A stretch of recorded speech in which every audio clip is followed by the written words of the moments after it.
আসসালামু আলাইকুম। আজকে কোনো কন্টেন্ট বা কিছু নিয়ে আসবো না। আজকে আমার নানা আমাদের এলাকারই মুরব্বী মানুষ, আমার বাড়ির পাশে। তো উনি আমাকে আজকে দীর্ঘদিন পরে বলতেছে, তুই ফেসবুকে নাকি ভিডিও করস বা এডিও করস। তো মানে আমার একটা ভিডিও করে দিস, আমার কিছু কথা আছে, আমি তোকে বলবো, তুই এটা ফেসবুকে দিস। তো আমি আসর নামাজ করে নানা বসে আছে, আমি এখানে আসলাম, এখন নানার মুখ থেকে কথা তুলি শুনি।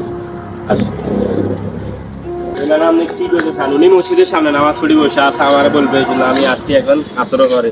কি বলবো শুনি। কথা করতাম চাইছিলাম সামনে কিছুদিন আগার পানি বাড়িতে মেন লোটার অন্তত এক রান পানি অন্ধ মানুষ, আমি চোখে ঠাড়াই না। আমার একটা জরুরি একটা রোগ, তারপরে পরিস নামের একটা রোগার আগে আমি হাসপাতাল গেছি, আর একটা পেট্রোল দিচ্ছি, আর ডাক্তার পেট্রোলটা খাইছি না। আমি কিছুদিন শান্তি পেয়েছি, রোগটা আমি আর রোগ খাইছি। এখন অনেক দিন হয়ে যায়, পরে রোগটা আবার দেখা দিছে। আমি হাসপাতাল 2 দিন রাত গেছি। আমার হাসপাতাল ডাক্তারে মাহবুব ডাক্তারে একটা টেবিলে যেন 1 ঘন্টা পর্যন্ত আমার বসাইতেছে ফিসকিটারে। এটা কোথায় কোথায় মানে? এইটাই সরকার মূল্যায় সরকারি হাসপাতাল। তারপরে ফিসকিনারে তিনজন রুগী, একজন সামনে বসা, 3জন পিছনে, একটা মহিলা, একটা বাচ্চা, একটা গরু।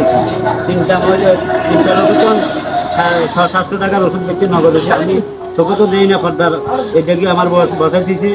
আমি সেদিকে দেখতেছি যে টেবলেটে ফাতা দিন তুই বাক্সাতুন বার করে দেওয়ার পর এটা সকাল সন্ধ্যা খাইবেন, ওইটা রাত্রে খাইবেন, ওইটা বেয়ানে খাইবেন, ওইটা দুপুর খাইবেন, মানে মিলে কয়দিন আমি শুনি আর কি। আমি চোখে তো দেখি না, আমার বয়সীতে এখানে।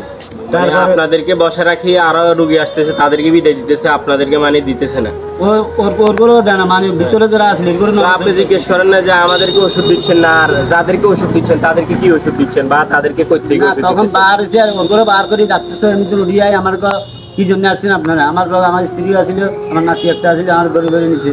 এখন এরা আমি করতেছি, আমি কিছু অসুবিধা আছে না না, আজকে 7 মাস পর্যন্ত সরকার একটা ট্যাবলেটও দিতেছে না, আপনারা কি জন্য আছেন? তখন আগে আমরা দুয়ার ঘরে বসেছেন কা, সরকার যদি আপনাদের কোনো ওষুধ না দেয়, আপনারা কি জন্য করি বসেছেন? আমরা দরজা আটকায় চলে যাই, মানুষ ঘুরি গাড়ি চলে যাবো, মানুষ ভিতরে বই থাকবে এত সবাই, আপনারা কি দরকারে দুয়ার খুলি বসেছেন? তখন না, আমরা বই থাকলে সরকার আমাদের বেতন দিত না, আমরা বেতন খাইতে হতো। এটা বলতেছে কি মানে যেখানে ডাক্তাররাও যিনি আছেন উনি বলতেছে, এই মাহবুব ডাক্তার সরাসরি আমার বলতেছে 7 মাস পর্যন্ত সরকার একটা ট্যাবলেটও দিতেছে না, আপনারা কি জন্য আছেন? তখন সরকার যদি ট্যাবলেট মধ্যে আপনারা খুলি বলেছেন তা, মানুষ হয়তো ইয়া বন্ধ, হাসপাতাল বন্ধ, মানুষ আর আসছেন, তখন খোলা দিতে মানুষ আসবে। কিন্তু আমরা খুলি বই নবলে তো আমরা বেতন দিত না, আমরা বেতন খেলালে তো বই দেখতে পাইছি। তাহলে কিন্তু আমার আর কানের কামুক টাকা আমি চলে গেছি না, এর লগে আরো কিছু উপবাস করতে পারি। আমি মনে মনে দান করছি, আমি ফেসবুকে দেবো। সরকার বলে কোনো একটা ট্যাবলেট দিতেছে না, 7 মাস পর্যন্ত একটা ট্যাবলেট দেয় না বলে সরকার। তখন স্কিনারে নগদ হয়েছে কেন বেচছে 500 টাকা। আমি নিজের কানে শুনছি দিছে, নগদ দিছে। ওই রোগীরই কয়েছে আরও বেশি টাকার ওষুধ আছে, আমাদের 500 টাকা দেন কা, কম গালাইলেন আরও 800 টাকা আছে দেবো। এটা আমি সরাসরি কানে উনি চোখে দেখি। আপনারা ওনার কথাগুলো শুনছেন। তো মূলত বিষয় হলো এখানে আর কি সামনা, মূলত বিষয় হলো এখানে উনি গেছে আমাদের কর্মিল্লা মানে স্বাস্থ্য কমপ্লেক্স আটঙ্গাসবালিয়া যে হসপিটালটা আছে আমাদের কর্মিল্লা বাজারে অবস্থিত।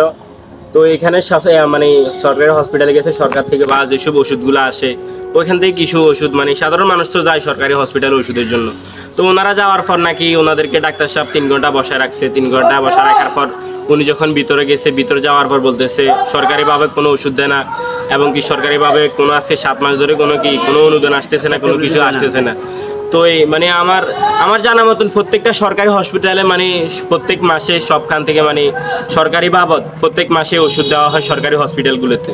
তো জানি না আমাদের কর্মিল্লা বাজারে মানে যিনারা সরকারি হসপিটালের দায়িত্বে কর্মকর্তা আছেন তাদের কাছে আমার একটাই দৃষ্টি আকর্ষণ করে বলতেছি, আপনারা সাধারণ মানুষের তাদের ন্যায্য, তাদের মানে যারা ওষুধ কিনে খাইতে পারে না দেয়, তো তারা সরকারি হসপিটালে যায়, না হলে তো তারা আমাদের মতন বা যাদের টাকা সামর্থ্য আছে তাদের মতন প্রাইভেটে দৌড়াত।